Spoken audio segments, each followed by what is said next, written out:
Hello everybody, welcome to spelling class. Are you excited for today? It's the first day of the last quarter when we work with real words for the rest of the year, putting together all of the rules and patterns that we've learned so far since January. If you're brand new, don't you worry, because I reteach/review every single spelling pattern as it comes up in every single word. So those who are new are going to be learning it for the first time.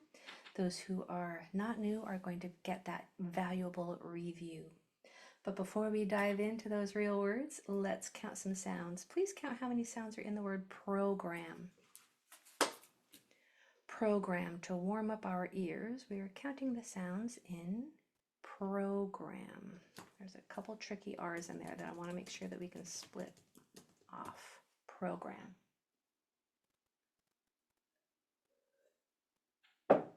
Okay, those answers are coming in fast and furious. Okay, 5s, 6s, and 7s for how many sounds are in program. So let's count. We have p, r, o, g, r, a, m. 7. Again. P, r, o, g, r, a, m. 7 sounds in program. This is how it is spelled. So every letter has its own sound. The O might seem like it's breaking the tap 2 rule, and it kind of is, but it's also following one of the complicated syllable division rules that are out there in the reading universe. Yeah, program is kind of a more complex word to understand why that O is saying O. I haven't really talked about that much because it doesn't happen very often. I try to talk about the most common spelling patterns so that you can apply them for most of the words that you'll be spelling. Okay, count how many sounds are in the word heroic. My best descriptor of you. Heroic. That is how I describe you to all my friends. So count how many sounds are in heroic, please.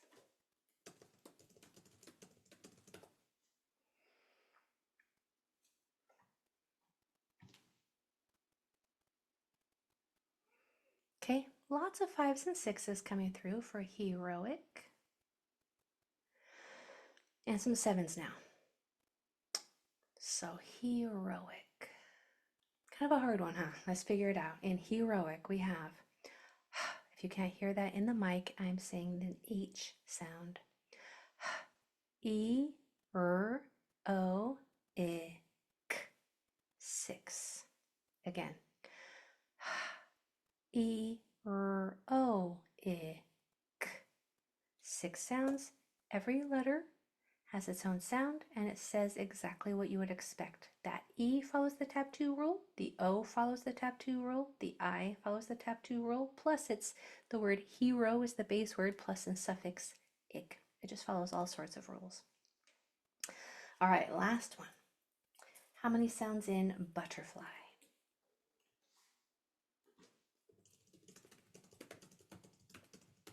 We're counting the sounds in butterfly.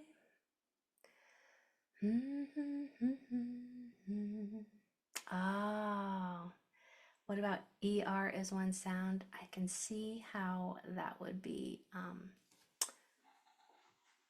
tricky to know.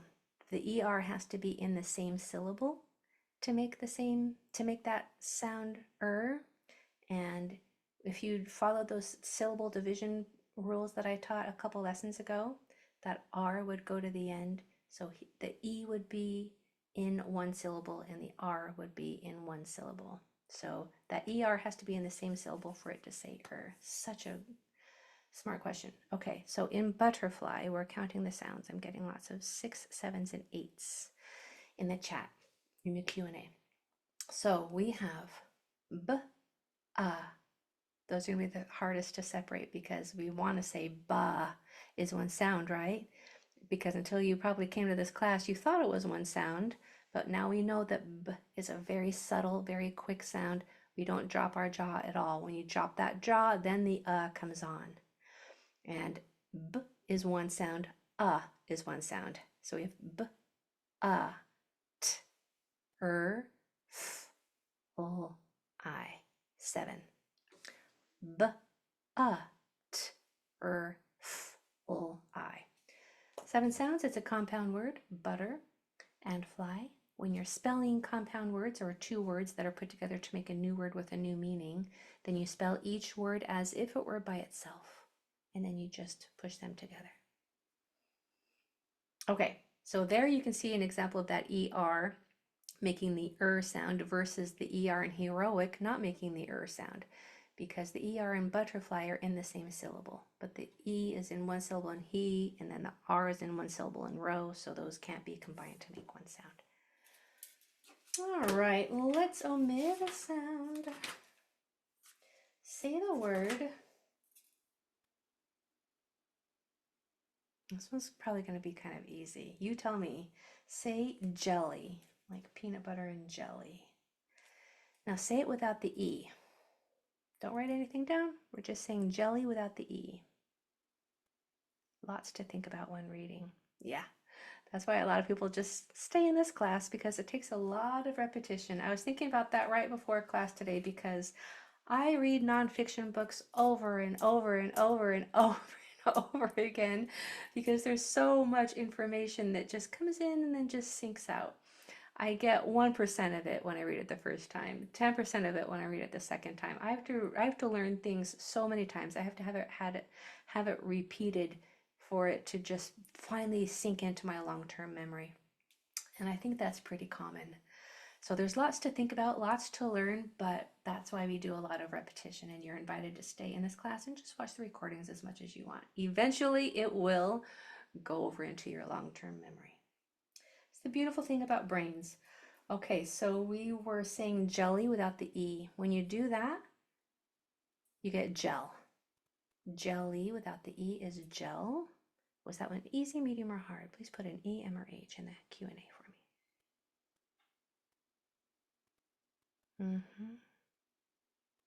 Okay, thank you. It's interesting, no mediums, but I got about half easy and about half hard. Half of you thought it was easy and half of you thought it was hard. Nobody thought it was medium. It was one or the other. Okay, let's try adding a sound. Please. Interesting.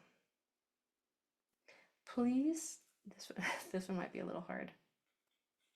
Why do I put that thought into your brain? I'm going to stop that.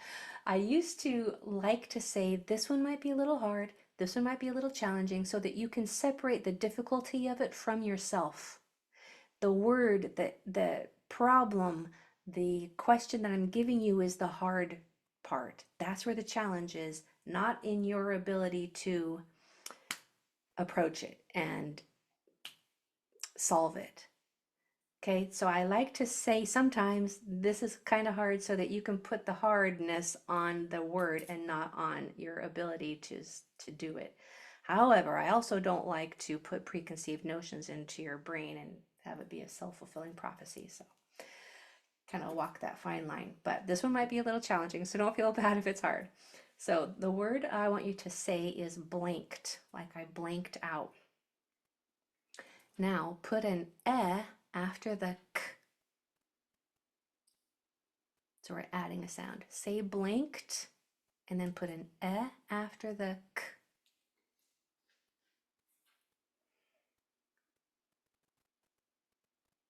When you do that, blanked turns into blanket. Blanked. Inserting that E after the K is blanket. Blanked, blanket. Easy, medium, or hard? The silent D at the end. I see the Y. Okay, lots of mediums and hards on that one. Rowan, you are the only one. Okay, 2 people thought it was, 3 people thought it was easy. But most people thought that was easy, medium, and hard. All right. Okay, last one for changing. I understand, Beverly. Totally understandable. Okay. Then we're going to change one sound. Say the word rabbit. Rabbit. Now change the to a h. So say rabbit, and then change the to a h. When you do that, rabbit changes to habit. Rabbit to habit. Easy, medium, or hard. Okay. Typically, they seem to be a little easier for some people when we're working with that initial syllable or that initial sound. Okay, that brings us to October. Welcome to fall. Welcome to the last quarter of the year. Welcome to our real word quarter for our classes. Those who were here last year, you remember these words. They're doozies, right? I do not give you easy words to spell in spelling class and read in reading class this last quarter. That's because you've been spelling those easy words your whole life. And since we're working with real words, let's spell some words that you don't often use in language, that you don't often spell, you might avoid because you don't know how to spell it. Let's conquer those, because we've been working the whole year on how to spell nonsense words so that we know what those rules are, so that when we go to apply them in the real world, these harder words won't be hard anymore. So that's what we're going to do starting today, is we're going to go one word at a time. I'm going to talk about the spelling patterns that are in that word, and then you're going to spell it. Okay, you ready? Do you have your paper and pen?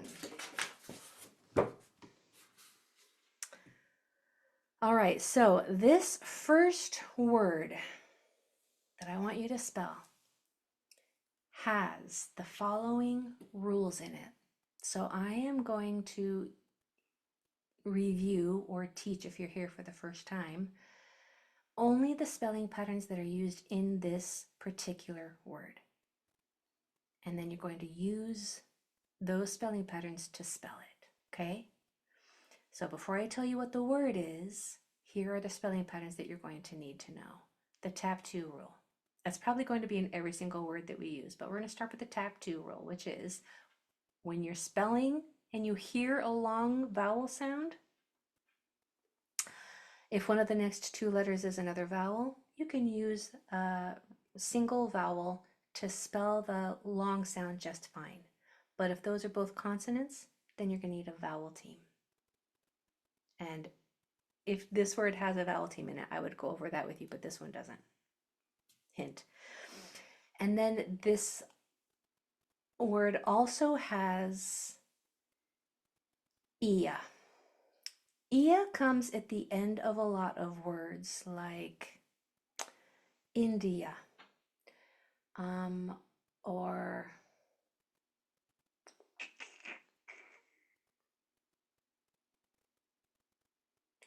I want to say Asia, but that one isn't pronounced the same.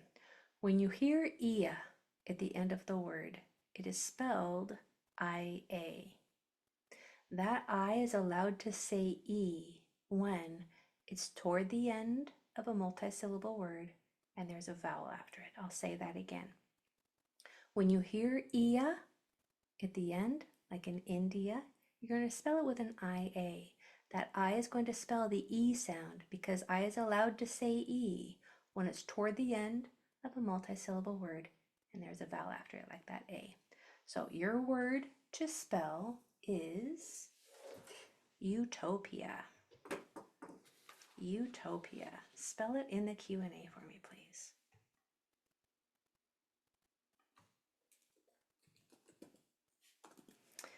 Utopia. Good. Nice, Sarah. Nice, Beverly. You guys are quick. Go ahead and put utopia, good, Imelda, in the Q&A. Close, Ridwan. You have one extra letter there. Utopia. Utopia. Beautiful, Julie. Nice, Carla. Good, Layla. Close, Rowan. Okay, so utopia is spelled like this. Here it comes up in the chat. That U is spelling the long sound because of the tap 2 rule. We always choose the easiest, most common spelling of the vowel sounds first. You try the most common spelling first. And that is just a simple U. And a U can say U if one of the next 2 letters is another vowel. And that O can say O if one of the next 2 letters is another vowel. And then Ia at the end is spelled IA. Utopia. All right, we're off and running. This word, your spelling patterns are, when you're spelling the oi sound, you have 2 choices. OI is for the middle of words, and OY is for the end of words. Oi is for the middle or the beginning, like in oil, but oi at the end is spelled with an OY because words don't end in I. So if you hear oi, at the end spell it with an OY, beginning or middle spell it with an OI.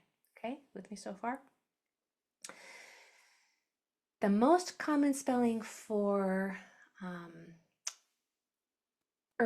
with a vowel before it. So there are 3 ways to spell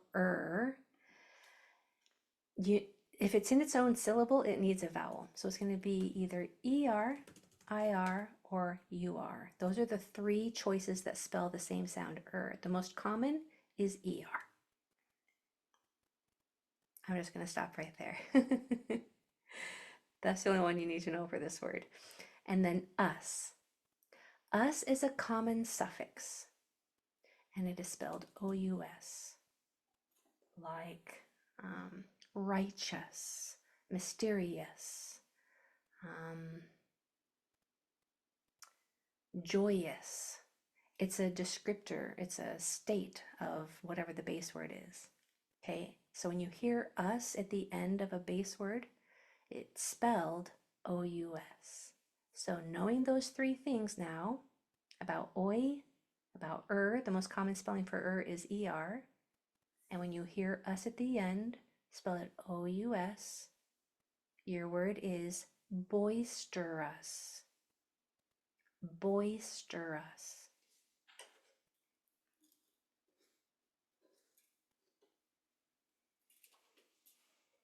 Take your time. Boisterous.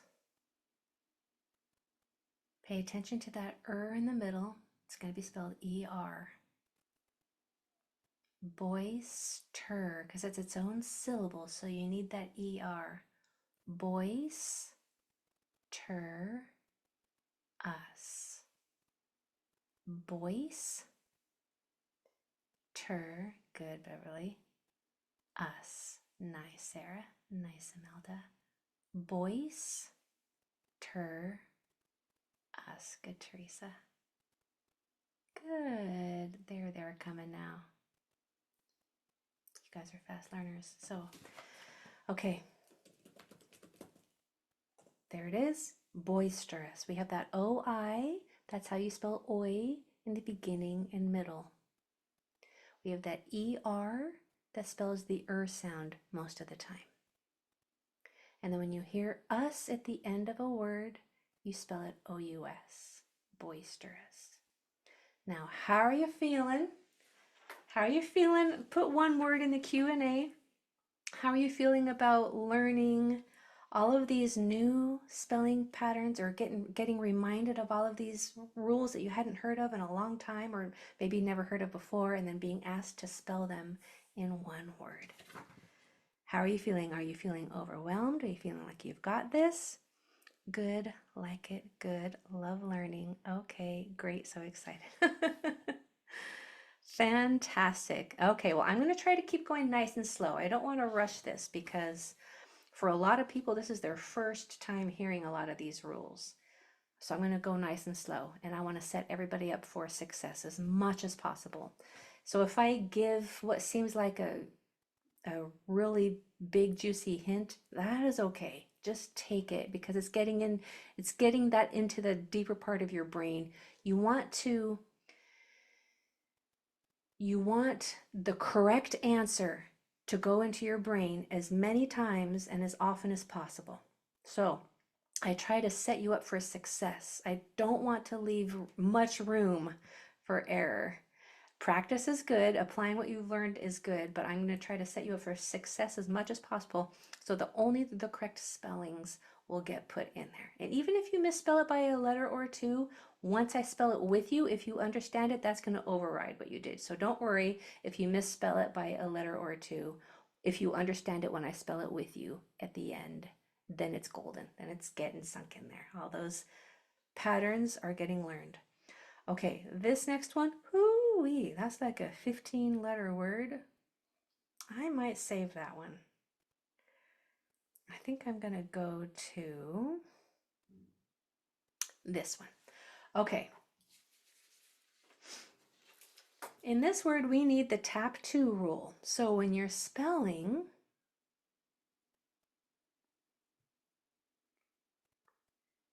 I'm gonna skip that one because it breaks the rule a little bit.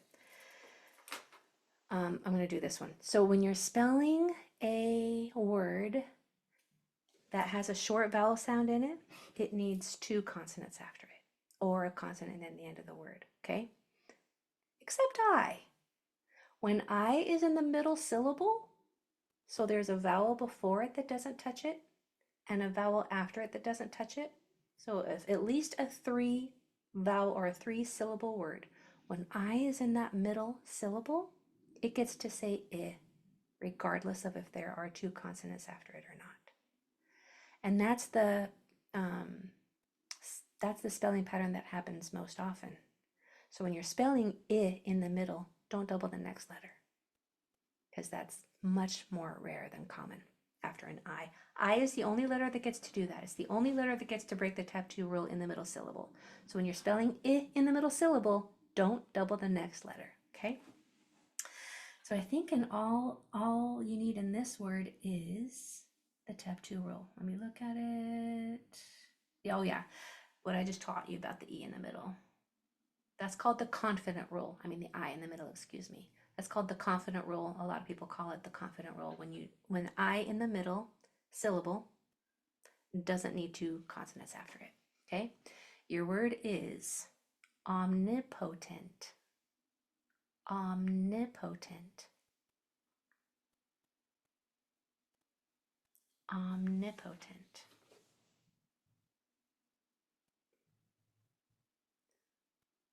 Oh, that's good to hear, Daryl. Overwhelmed but feels cool. Good. Omnipotent.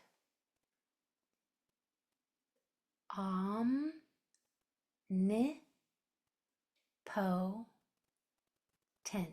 I'm going to say that again for people. Listen carefully. As a matter of fact, you know what I'm going to do? Do you know what I'm going to do, my friends? Because I want to set you up for success. We're going to do this. Let me share my screen.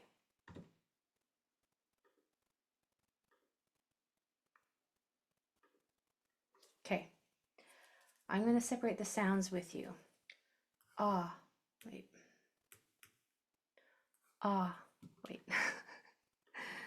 Scoot things around here.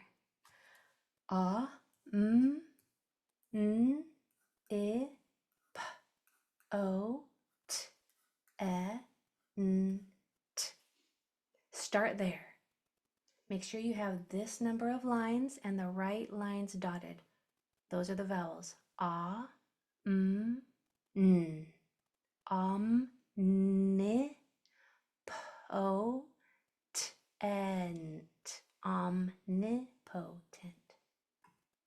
Omnipotent. The syllables are divided right here. Potent. Omnipotent.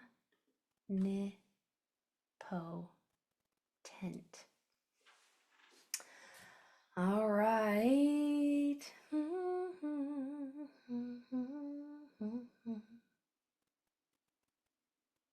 Oh, very good, Julie. Okay, so we're going to spell our consonants first. Let me get rid of these syllable dividers. So our consonants, n, I, p, o, t, e, n, t. Okay, vowels. Ah like olive. Does it have two consonants after it? Yes, it's fine. I don't have to double anything. N, I. Here we have an I in the middle syllable. There's a vowel before it that doesn't touch it, and a vowel after it that doesn't touch it, so I don't have to double the next letter. O, that's a long sound. It doesn't need another vowel in the next one or two spots, so it's fine.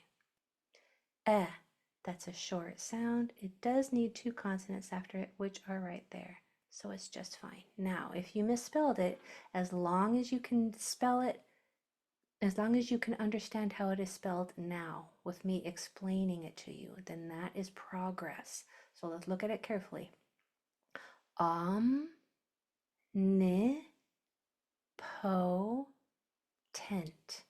Omnipotent. Okay? It means all powerful. Utopia, by the way, means an ideal place. Boisterous means lively. All right, do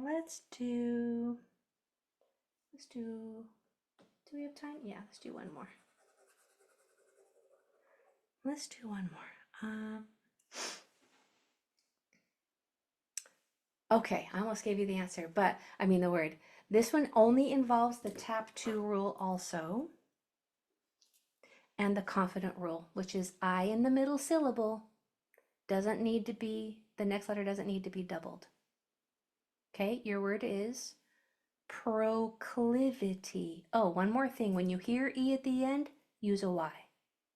Proclivity. P-R-O. K-L-I. V-I-T-E. Pro. Cli. Vi-T. Proclivity.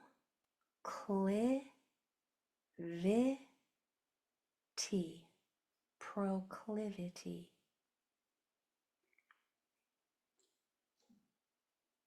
Proclivity.